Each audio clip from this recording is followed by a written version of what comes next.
எனக்கு அன்பான சகோதர சகோதரிகளுக்கு ஆண்டவராகிய இயேசு கிறிஸ்துவின் இனிய நாமத்தில் நல்வாழ்த்துகளையும் வணக்கத்தையும் தெரிவித்துக் கொள்கிறேன்.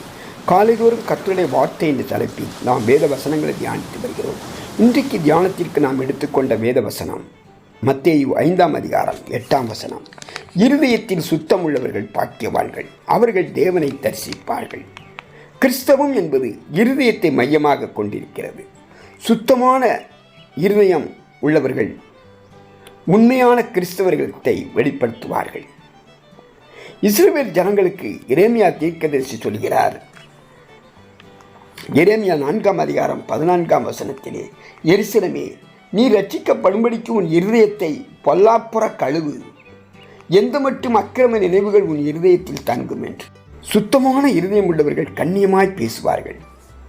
சுத்தமான இருதயம் உள்ளவர்கள் மேன்மையானவர்களையே சிந்திப்பார்கள். கபடுள்ள இருதயம் தீமையையே யோசிக்கும். சுத்தமான இருதயம் உள்ளவர்கள் மாம்சத்தின் எல்லா அசுத்தங்களையும் களைந்து போட்டு சுத்தரிக்கப்பட்டதாயிருக்கும். அசுத்த ஆவியின் துன்மார்க்கமான கிரியைகளை செய்யாது. சுத்தமான இருதயம் எனக்குள்ளே சிருஷ்டியும் என்று கர்த்தரிடத்தில் நாம் விண்ணப்பம் பண்ண வேண்டும். இருதயத்தில் இருந்துதான் பொல்லாத சிந்தனைகள் புறப்பட்டு வருகிறது என்று மார்க் 7ஆம் அதிகாரம் 21-22 எழுதப்பட்டுள்ளது. எந்தெந்த வகையில் சுத்தம் காணப்பட வேண்டும்? முதல் ரீதியான சுத்தம் தேவை. உங்கள் சரீரமானது நீங்கள் தேவனாலே பெற்று உங்களில் தங்கியும் இருக்கிற பரிசுத்த ஆவியினுடைய ஆலயமாய் இருக்கிறது என்றும் நீங்கள் உங்களுடையவர்கள் அல்லவென்றும் அறியீர்களா? கிரயத்துக்கு கொல்லப்பட்டீர்களே, ஆகையால் தேவனுக்கு உடையவர்களாகிய உங்கள் சரீரத்தினாலும் உங்கள் ஆவியினாலும் தேவனை மகிமைப்படுத்துங்கள் என்று 1 கொரிந்தியர் 6ஆம் அதிகாரம் 19-20 பரிசுத்த பவுல் எழுதியிருக்கிறதை பார்க்கலாம். நம்முடைய நடக்கை, நம்முடைய செய்கைகள், நம்முடைய சிந்தனைகள், நம்முடைய பேச்சுகள் எல்லாவற்றிலும் பரிசுத்தம் காணப்பட வேண்டும். அந்த பரிசுத்தத்தை காத்துக்கொள்ள வேண்டும்.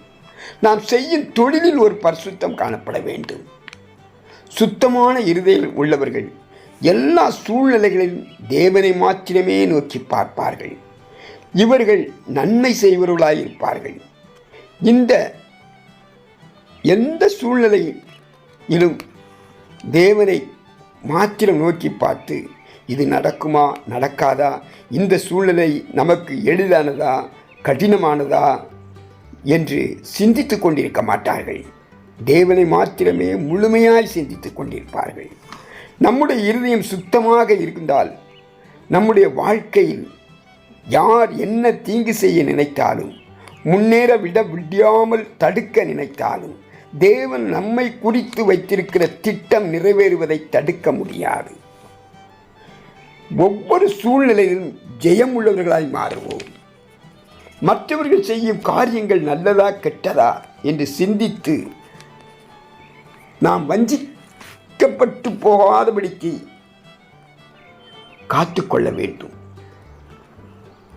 ஒருபோதும் நாம் யாரையும் நியாயம் தீர்க்கக்கூடாது. நியாயம் தீர்க்கும் பாவத்திலிருந்து கர்த்தர் நம்மை காத்துக்கொள்ள வேண்டும். நியாய தீர்ப்பு கர்த்தராகிய ஆண்டவரிடம் உள்ளது. இருதயத்தில் சுத்தம் உள்ளவர்கள் சந்தர்ப்பங்களின்படி பேச மாட்டார்கள். மனதில் ஒன்றை வைத்துக்கொண்டு ஒன்றை பேச மாட்டார்கள்.